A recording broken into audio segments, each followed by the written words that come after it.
যে আভা আসতেছে। জয় বাংলা।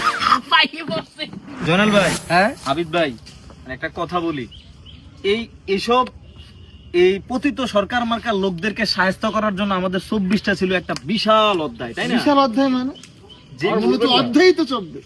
এটাই তো। আরে ভাই 16 বছর তো আমরা মাঠেছিলাম, জাতীয়তাবাদী দলই মাঠেছিল।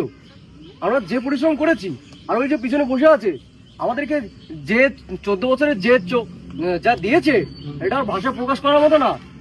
আমি এখানে বসে আছি, আমার গুনাহ হয় কিনা, কিন্তু ভাই শুনে রাখেন, বিশ্বাস করেন গোটা 17 বছরে কিন্তু সমস্ত কাজ, যে পরিমাণ প্রতিবাদ আমরা প্রত্যেকটা মঞ্চে মঞ্চে গড়ে তুলেছি, আমার বলার ভাষা হারিয়ে যাচ্ছে। যে মানে আলেম ওলামাকে বাদ দিলে তো এই অভ্যুত্থান হয় না। জুলাই অভ্যুত্থান যে সনদ আসবে, এটা আমাদেরকে আলাদা করে একটা জায়গা দেওয়া উচিত। যদি 5000 পৃষ্ঠা হয়, 1000 পৃষ্ঠা শুধু আমাদের এই বক্তাদের। এটা আমি তোমার মাহফিলের সভাপতি কিটা ছিল এই 14 বছর? আচ্ছা, আমি কিন্তু ছিলাম, মনে রাখো বিষয়টা। আরে এই ছিলাটাই তো ছিল আপনাদের আমাদের জন্য ভুল। যে পরিমাণ লেখা আমি লিখছি, ফেসবুকে যে পরিমাণ পোস্ট আমি দিছি, ভাই উনি এখানে বসে, আমি কি চলে যাবো না? আমি তো বুঝছি না তো। আমি তো এটাই ভাবতেছি, এদের মতো লোক এখানে বসা থাকলে তো সমস্যা, বিচার হবে। ভাই 16 বছর ওয়াজ মাহফিলে এই সালারই সভাপতির দায়িত্ব পালন করেছে, জাতীয়তাবাদী দলের কোনো ভ্যালুই ছিল না, আমাদেরকে ডাকতোই না। এটাই তো কথাটা।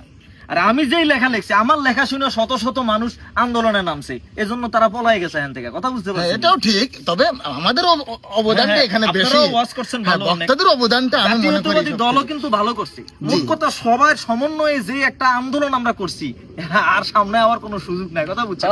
আরো লিখবো, আরো যায় না, এক মাগে এই মাঘ একটাই আর আসবে না, এত চিন্তা করেন না। মাঘ শেষ, হেলিকপ্টার ঠুস ঠুস ঠুস ঠুস ঠুস ঠুস। আরে আরে আরে আমরা তো তাকে দয়া করে রেখেছি এখনো, নাহলে কবে উপরে পাঠিয়ে দিতাম পাশে লাথি মেরে। ওই দোকানদার তো নাই, কিছু ধরেন না আবার স্যার, আমরা কত চুরি করার অভ্যাস। সাবধান। রাইট, ঠিক।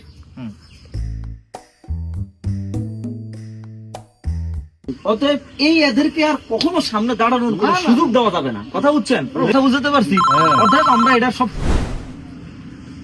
হ্যাঁ হ্যাঁ হ্যাঁ, তোরা গাড়ি রেডি কর, আমি তো এসে গেছি। না আমি আসতেছি, কোনো সমস্যা নেই। হ্যাঁ সেটাই তো, হ্যাঁ গাড়ি ঘোড়া রেডি কর, আর হ্যাঁ ওদের নিয়ে আয়। ঠিক আছে ঠিক আছে, আচ্ছা ঠিক আছে ঠিক আছে। পাওয়ার ভালো, ঢাকা দিকে থাকে। হ্যাঁ ইসে থাকে। আজ কেমন আছেন? হাই।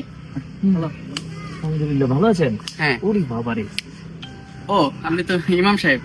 আসসালামু আলাইকুম। ওয়ালাইকুম আসসালাম। ভালো আছেন? আমি আসি এদিকে। ঠিক আছে, থ্যাংক ইউ। ওরা তো ওই হঠাৎ কি গাড়ি ঘোড়া আসতেছে নাকি, কে আসতেছে নাকি? ও আচ্ছা, ওই যে আভা আসতেছে।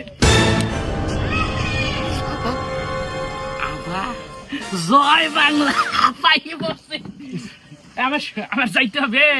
এই তোরা উঠিস মানে না। আমার একটু দোয়ার অনুষ্ঠান আছে, আমি সেখানে যাচ্ছি। বসেন, হুজুর বহুত বয়ান করছেন। এই ভাই ভাই, আমার ফেসবুকটা হ্যাক হয়েছিল তো। বহুত তেজ দেখাই সবার সাথে।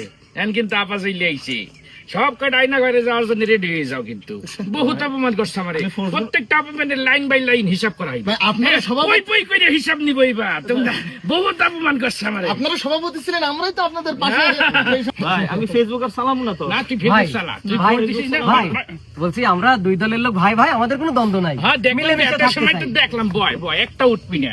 আমি লোকজন খবর দিতাম। আমি আফার পক্ষে গজল গাইছি তো। আফার আমার পক্ষে কথা কইছি আমি। তুই জানি কি গজল বানাইছিলি? আবার একটু গা ক। ওটা বলছিলাম, আওয়ামী জননী তুমি আমাদের জানের জান। হ্যাঁ, জুতা খুলে বাড়িতে বসলাম। এই আপা কোন সময় আসবে? মানে এই যে এগুলো কি আপনারা এরকম করতেছেন কেন? না আপা আসবে, একটা সংবর্ধনার বিষয় আছে না, 1.5 বছর পর আসতে আছে আপা। বুঝতেছেন না, আমার আপা আসবে, আপনাদের কিসের সংবর্ধনা? আপনার একার না আপা, 16 কোটি জনতার কথা ঠিক আছে। বাংলাদেশের জন্য কি করেন না? আরে শুনেন আমার কথাটা, আমার মেজো আপা আসতেছে চট্টগ্রাম থেকে। ওরে আল্লাহ, ওই যান। কিভাবে আমার ফেসবুক? এই যে ঠিক আছে, আও পানি। সব তো আমার মেজো আপা, এটা আমার খালাতো ভাই। আমার কোনো খালাতো ভাই নেই। ঠিক আছে, আপনি যা ইচ্ছে করেন, আমি চলে যাচ্ছি। ও রে